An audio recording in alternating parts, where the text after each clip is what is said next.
Ndabahaye mwiriwe mwese nshuti banywanyi bacu mwebwe mukomeje kubana natwe mu biganiro n'amakuru tubatunganiriza ngaha kuri Iyakure Official.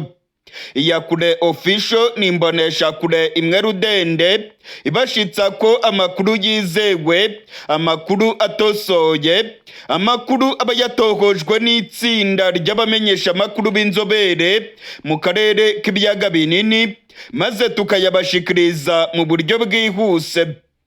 Turi kwigenekerezo rya 21 ukwezi kwa gatatu umwaka w'ibihumbi 2025. Muri aya makuru yacu turababwira ko igihugu cy'u Burundi cyongeye kohereza abasirikare barenga 4,500 muri Kongo. Amakuru yamenyekanye nuko ku munsi w'ejo ku igenekerezo rya 20 ubutegetsi bwa General Evariste Ndayishimiye bwarungitse abasirikare 4,500 muri Kongo. Bano basirikare bagiye kurwana mu gace ka Uvira, aho ubutegetsi bwa Gitega bwabategetse kurwana umuhenerezo ngo babuze inyeshyamba za M23 kugenzura umujyi wa Uvira. Muri iyi minsi ubutegetsi bwa Gitega buragaragaza yuko bwongeye gusubira mu mirwano ikomeye cyane muri Kongo, ndetse amakuru yemezaga ko ubutegetsi bw'u Burundi bwari bugiye gucyura abasirikare babwo biragaragara yuko bamaze kwisubiraho.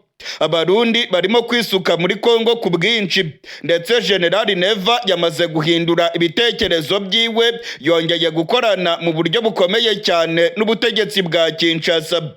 Muri aya makuru yacu rero ibi byose turaza kubigarukako. Muri aya makuru yacu kandi turaza kubabwira ko intambara ikomeye cyane yongeye kubura muri Walikale. Hari imirwano ikomeye cyane irimo gusatira ibirombe bya Alpha Mines biherereye muri teritwari ya Walikale. Muri aya makuru yacu nabyo turaza kubigarukako.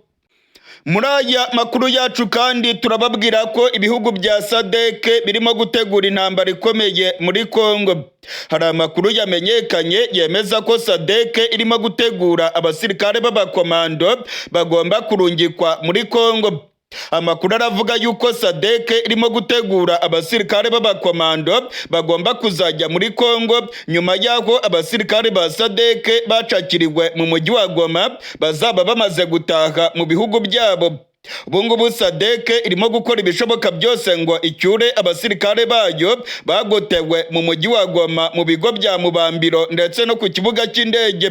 Amasoko yacu aremeza ko SADC nimara gucyura abasirikare bayo barigoma, noneho izarungika abakomando kabuhariwe muri Kongo maze bakaza gufasha FARDC kurwanya M23. Hari amakuru avuga yuko Afurika y'Epfo irimo gutegura abasirikare bagera ku 10,000. Ibihugu byo muri SADC birimo nka Tanzania, Malawi ndetse na Zimbabwe nabyo ngo birimo gutegura abasirikare bageze ku 20,000. Bano bose rero ngo bagomba kuzinjira muri Kongo maze bagafasha FARDC kurwanya M23. Ibingibi nabyo turaza kubigaruka ko idonido muri aya makuru yacu. Muri aya makuru yacu kandi turababwira ko Tshisekedi yongeye gukubita agatoki ku kandi akavuga yuko adashobora kuganira n'inyeshyamba za M23. Nyuma y'ibiganiro Perezida Tshisekedi yagiranye na Perezida Kagame w'u Rwanda bikabera i Doha mu gihugu cya Qatar, Tshisekedi yongeye gutangaza amagambo akomeye cyane. Yongeye kuvuga ko adashobora kuganira n'inyeshyamba za M23, avuga yuko ari pante, ngo ni ibikoresho ndetse n'izakadahumeka zikoreshwa n'igihugu cy'u Rwanda. Tshisekedi kandi yavuze yuko ubutegetsi bwa Kongo burimo gukora ibishoboka byose ngo batsinde izi nyeshyamba za M23 zikomeje gukinagiza abasirikare ba FARDC mu buseruko bwa Kongo. Abihweza ivya politike rero bakabona yuko ibiganiro byabereye i Doha muri Qatar byaba byaragonze urukuta. Nyuma ya biriya biganiro Tshisekedi yongeye gutangaza amagambo gashoza ntambara, ndetse avuga yuko agiye gutegura intambara ikomeye cyane muri Kongo igomba gutsinda izi nyeshyamba za General Makenga. Muri aya makuru yacu rero ibi nabyo turaza kubigaruka ko turabe ikigiye kuba mu karere k'ibiyaga binini. Nshuti munywanyi wacu wo gukurikirana ibiganiro bya Iyakure Official, sangwa kaze muri aya makuru yacu yo kwigenekerezo rya 21, amakuru ngiye kubashikiriza idonido. Mu gutangira aya makuru yacu reka tuyahere mu gihugu cy'u Burundi. Ubutegetsi bwa Generali Evariste Ndayishimiye bwaraye burungitse abasirikare barenga 4,500 muri Kongo. Amakuru yizewe aremeza ko bano basirikare bajabutse urubibe rw'u Burundi bakarekeza muri Kongo mu mujyi wa Uvira, aho bagiye gufasha abandi basirikare b'u Burundi bamaze iminsi bari muri kariya gace. Ubutegetsi bwa Gitega bwongeye kurungika abasirikare b'u Burundi muri Kongo nyuma yaho byavugwaga yuko ubutegetsi bwa Gitega bwagiranye ibiganiro n'abarwanyi ba M23 ndetse ibiganiro byasize izi nyeshyamba za Generali Makenga zifunguye abajenerali b'u Burundi ndetse n'abakoloneli bari barafatiwe mu mujyi wa Goma. Hari ibiganiro bikomeye cyane byahuje intumwa za Generali Neva ndetse n'abarwanyi ba M23 mu mujyi wa Goma. Ibi biganiro byari byaganirwemo ko u Burundi bugomba gucyura abasirikare babwo ndetse ko M23 nayo yagombaga kurekura abasirikare b'u Burundi yari yaracakiye matekwa mu mujyi wa Goma ndetse na Bukavu. Nkuko nagiye mbibabwira mu makuru yacu yatambutse, intumwa z'u Burundi zari zirongowe na Generali Prime Niyongabo arongoye igisirikare cy'u Burundi. Izi ntumwa kandi zari zirimo Generali Ildefonse Habarurema atwara iperereza mu gihugu cy'u Burundi. Zageze mu mujyi wa Goma aho zaganiriye na bwana Koloneli Nange, zikaganira na Koloneli Nzenze ndetse na Generali Makenga ba M23. Amakuru akemeza yuko ubutegetsi bw'u Burundi bwari bwemeye gucyura abasirikare babwo bukabavana muri Kongo. M23 nayo ikemera yuko itazigera ifasha Red Tabara ndetse ko itazigera ihungabanya umutekano w'u Burundi. M23 kandi yari yemeye ko igomba kurekura abasirikare b'u Burundi. Yahise kandi inabikora ku mugaragaro irekura Generali Muzinga wari warafatiwe mu mujyi wa Goma. M23 kandi yahise irekura abakoloneli babiri bari barafashwe matekwa mu mujyi wa Goma. Byari ibiganiro birimo gutanga icyizere ko abasirikare b'u Burundi bagomba kuva muri Kongo ndetse M23 n'ubutegetsi bwa Gitega bakagirana imigenderanire myiza yo kudashotorana ku mbibe z'u Burundi na Kongo. Nyuma yaho M23 irekuye Generali Muzinga ndetse n'abandi basirikare bakomeye bari bafatiwe mu mujyi wa Goma na Bukavu. Amakuru aravuga yuko ubutegetsi bwa Gitega bwahinduye imyumvire. Ubutegetsi bwa Gitega bwatangiye kwerekana yuko rwose ahubwo burimo gushyigikira Kinshasa. Generali Neva yatangiye guhindukira ku magambo yiwe.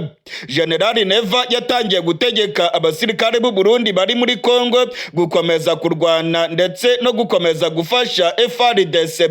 Amakuru avuga yuko Generali Neva yakiriye telefone ivuye i Kinshasa ya Perezida Tshisekedi akamubwira yuko bagomba gukomeza urugamba, ndetse amakuru akemeza yuko hari abategetsi bakomeye mu gihugu cy'Ububiligi babwiye igihugu cy'u Burundi ko kigomba kuguma mu ntambara, ndetse ko Ababiligi bemeye gutanga inkunga ku gihugu cy'u Burundi, ariko Abarundi nabo bagakomeza gufasha Kongo muri iyi ntambara irimo kurwana. Hari amakuru yizewe yemeza yuko abategetsi b'Ububiligi bahamagaye Generali Neva bakamubwira yuko agomba kongera abasirikare biwe bari muri Kongo, ndetse Ababiligi bemereye Generali Neva ko bazakomeza gutera inkunga igihugu cy'u Burundi. Kugeza ubu turiko turavugana rero biraboneka ko ibyo Generali Neva yari yumvikanye n'abarwanyi ba M23 rwose yamaze kubitera utwatsi. Generali Neva arimo kongera abasirikare biwe muri Kongo.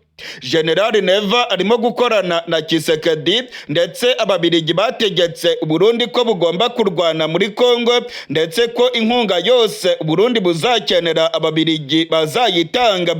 Ababiligi bakomeje gukora ibishoboka byose ngo bateze akaduruvayo mu karere k'ibiyaga binini. Ababiligi barimo gufasha Kongo n'u Burundi mu gukomeza gushoza intambara mu burasirazuba bwa Kongo, ndetse amakuru akemeza yuko ababiligi ngo bagiye kohereza intwaro zikomeye cyane muri Kongo. Ubutegetsi bw'Ububirigi bwemereye Uburundi na Kongo ko bagiye kohereza intwaro zikomeye ndetse n'inzobere mu bya gisirikare kugira ngo bafashe FARDC n'abasirikare b'u Burundi mu kurwanya inyeshyamba za M23. Ni ibintu rero birimo kugaragara yuko intambara igiye gukomera cyane mu buseruko bwa Kongo. General Evariste Ndayishimiye arimo kurungika abasirikare benshi muri Kongo. Ku munsi w'ejo abasirikare 4,500 barashyitse mu gace ka Uvira. Muri Uvira kandi ubwoba ni bwinshi kubera ko abarundi barimo gukora ubwicanyi burimo kwibasira abasivile. Abasirikare ba Kongo nabo bongeye kugaragara muri kariya gace. Inyeshyamba za M23 zo zirimo kugaragara mu micungararo y'igisagara cya Uvira. Hari amakuru avuga yuko General Makenga yaba yarabererekeye uyu mujyi wa Uvira, ahubwo bagakomeza berekeza mu bice by'amajyepfo ya Uvira, ahubwo barimo kurwana urugamba rukomeye rushobora no kwinjira mu ntara ya Tanganyika. Mu yandi makuru akomeye cyane arimo kuvugwa muri Kongo ni imirwano yabyukiye muri Walikale. Kuri iri genekerezo rya 21 amakuru yizewe arimo kongeraho aravuga yuko abasirikare ba Kongo ndetse n'abazarendo bari bacungereye ibirombe bya Alpha Mayinizi muri Walikale barimo kurwana mu buryo bukomeye n'inyeshyamba za M23. Hashize iminsi 2 ibirombe bya Alpha Mayinizi by'Abanyakanada biherereye muri Walikale birimo gucungerwa n'abamayimayi ndetse na FARDC. Benshi mu basirikare b'abanyamahanga bari muri kariya gace bamaze kuvanamo akabo karenge barirukanka nyuma yo gutinya imirindi y'abarwanyi ba M23. Amakuru yizewe arimo kongeraho muri kano gatondo k'igenekerezo rya 21 aremeza ko intare za Sarambwe zamaze gusatira neza bino birombe bya Alpha Mayinizi. Abazarendo barimo guhangana na zino nyeshyamba za General Makenga, ndetse amakuru aravuga yuko ari ikibazo cy'amasaha gusa naho ubundi M23 yabigiye kwigarurira bino birombe bya Alpha Mayinizi biherereye muri teritwari ya Walikale. Hashize iminsi 2 abarwanyi ba M23 bigaruriye teritwari ya Walikale. Icyicaro gikuru cya teritwari ya Walikale aba barwanyi bamaze kugifata, ndetse abasirikare ba Kongo n'abazarendo barirukanse cyane bahunga kariya gace. M23 kandi yatangaje ku mugaragaro ko irimo kugenzura ibice byinshi muri Walikale. Ni intsinzi ikomeye cyane rero kuri bano barwanyi, ndetse ni n'intsinzi irimo kwerekeza muri teritwari nyinshi zo mu ntara ya Chopo ndetse n'intara ya Maniema. Nyuma y'aho M23 ifashe teritwari ya Walikale, hari ubwoba bwinshi ko yabigiye kwerekeza mu ntara ya Chopo ikaba yakwigarurira umujyi ukomeye cyane wa Kisangani. Hari amakuru kandi yemeza yuko bagiye no kwerekeza mu ntara ya Maniema, aho bashobora gufata ikibuga cy'indege cya Kindu ndetse n'ikigo cya gisirikare cya Kindu giherereye hariya mu ntara ya Maniema. FARDC yatangiye kudagadwa. Ubwoba ni bwinshi ko M23 yabigiye kwerekeza mu mijyi ikomeye cyane ya Kisangani ndetse no mu mujyi wa Kindu. Mu yandi makuru akomeye cyane arimo kuvugwa nuko SADC irimo gutegura abasirikare barenga 30,000 ngo baze kurwana muri Kongo. Ndasubiramwo, SADC irimo gutegura abasirikare barenga 30,000 ngo baze kurwana muri Kongo. SADC ubungubu iravuga yuko irimo gutegura abakomando bagomba gufasha ubutegetsi bwa Tshisekedi kurwanya M23 ndetse no kwisubiza imijyi ya Goma na Bukavu. hari amakuru avuga yuko nyuma y'aho SADC izaba imaze gucyura abasirikare bayo bagotewe mu mujyi wa Goma, mu bigo bya Mubambiro ndetse no ku kibuga cy'indege, SADC ngo izahita yohereza noneho abasirikare b'abakomando maze ngo bakaza kubohoza umujyi wa Goma ndetse na Bukavu. Muri iyi minsi SADC ifite ibibazo bikomeye cyane. Abasirikare bayo bagotewe mu mujyi wa Goma ndetse babayeho nk'imfungwa z'intambara. Bamaze iminsi barimo gutabaza ibihugu byabo ngo bibarengere bave muri uyu mujyi wa Goma bataha iwabo. Bano basirikare ba SADC bagotewe mu mujyi wa Goma ubwo M23 yari imaze kwigarurira umujyi wa Goma. Amakuru aravuga yuko babayeho nabi cyane mu mujyi wa Goma, mu bigo bya Mubambiro ndetse no mu gace kegereye ikibuga cy'indege cya Goma. Bano basirikare bamaze iminsi barungika amakete ndetse bakabwira imiryango yabo cyane cyane muri Afurika y'Epfo bavuga yuko babayeho nabi cyane mu mujyi wa Goma. M23 nayo ngo yaba irimo kubakanda mu buryo bukomeye.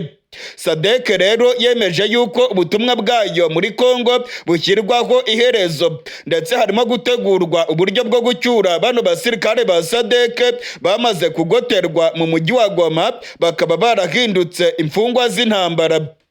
Amakuru yizewe arimo kutugeraho aremeza neza ko SADC irimo gukubita agatoki ku kandi. SADC iravuga yuko nyuma yo gucyura bano basirikare bayo bari Goma, M23 izabona ibyago bikomeye. SADC yamaze gutegura abasirikare barenga 30,000. Igihugu cya Afurika y'Epfo ubwacyo kirimo gutegura abasirikare barenga 10,000 bazaza muri Kongo gufasha FARDC kwisubiza umujyi wa Goma ndetse na Bukavu. Ibihugu bya Zimbabwe, Tanzania, Malawi ndetse na Angola nabyo ngo birimo gutegura abasirikare barenga 20,000. Bano bose rero ngo bazaza muri Kongo kumisha urufaya rw'amabombe ku nyeshyamba za M23. Amakuru akemeza ko Tshisekedi arimo kubifashwamo n'ibihugu by'amahanga ndetse igihugu cy'Ububiligi cyasizoye kiravuga yuko byanga bikunda izi nyeshyamba za M23 bagomba kuzirasaho urufaya rw'amabombe. Ububiligi bumaze iminsi buvuga ko u Rwanda rufasha M23 ndetse bwarahagurutse burashega buvuga yuko ibihugu by'amahanga bigomba gufatira igihugu cy'u Rwanda ibihano barurega yuko rufasha inyeshyamba za M23. Amakuru yose arimo kutugeraho rero aremeza ko muri Kongo intambara ikomeye cyane aribwo yaba igiye gutangira. Birimo kwigaragaza yuko ibihugu bya SADC birimo gutegura abasirikare bakomeye bagomba kujya kurwana muri Kongo. Biragaragara yuko intambara ikomeye cyane aribwo yaba igiye gutangira ndetse bikagaragara yuko M23 yaba igiye guhura n'ibyago bikomeye cyane. Abazimbabwe, Angola, Afurika y'Epfo, Tanzania, Malawi ndetse n'ibindi bihugu byasizoye biravuga ko bigiye kohereza indege z'intambara, bikohereza abakomando kabuhariwe maze bagacana urufaya rw'amabombe kuri zino nyeshyamba za Generali Makenga.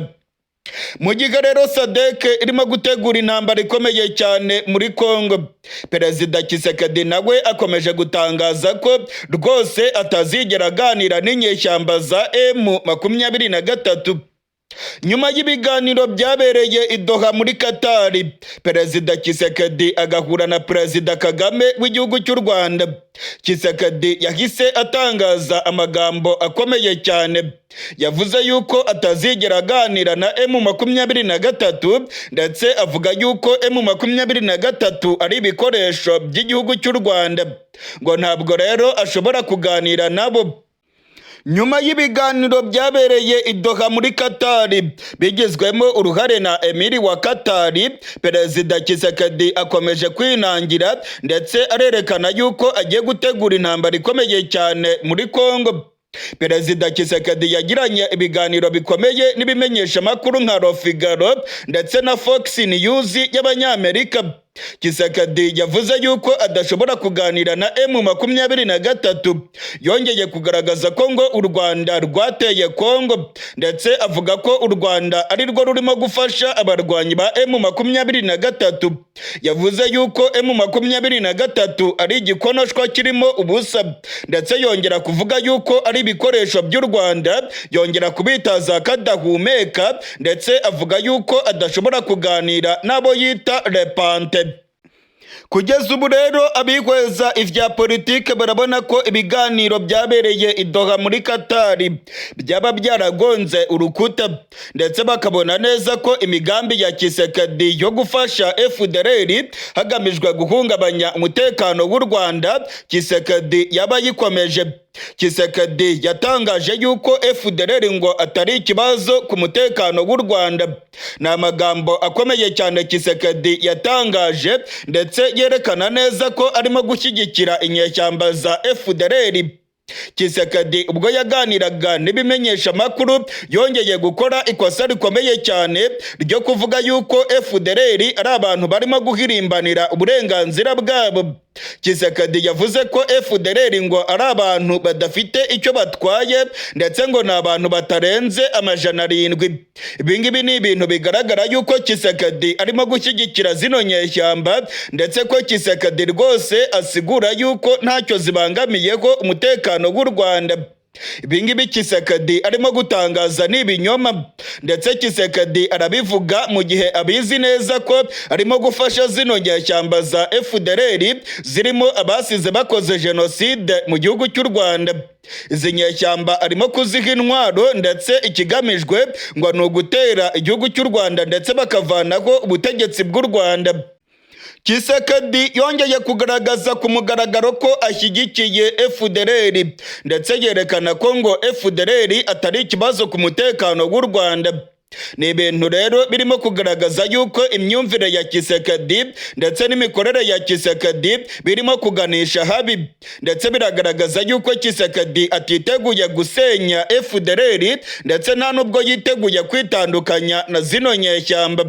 Ubutegetsi bwa Kongo bumaze iminsi burimo gutanga intwaro muri FDLR, ndetse Tshisekedi akavuga yuko izi nyeshyamba bazazishyira imbere maze bakazishorera ngo zikaza kuvanaho ubutegetsi bw'u Rwanda. U Rwanda rwagaragaje kenshi ko FDLR ari ikibazo ku mutekano warwo, ndetse rusaba Kongo ko yasenya zino nyeshyamba, ndetse ubutegetsi bwa Tshisekedi bugahagarika imikoranire na zino nyeshyamba. Ariko Tshisekedi yakomeje kuvunira ibiti mu matwi, ahubwo akagaragaza yuko arimo kuzishyigikira, ndetse akaba akomeje kuziha intwaro, akaba kandi akomeje kuzishyira mu gisirikare cya FARDC, ngo bafite imigambi yo kuzatera u Rwanda bagafata ubutegetsi mu gihugu cy'u Rwanda.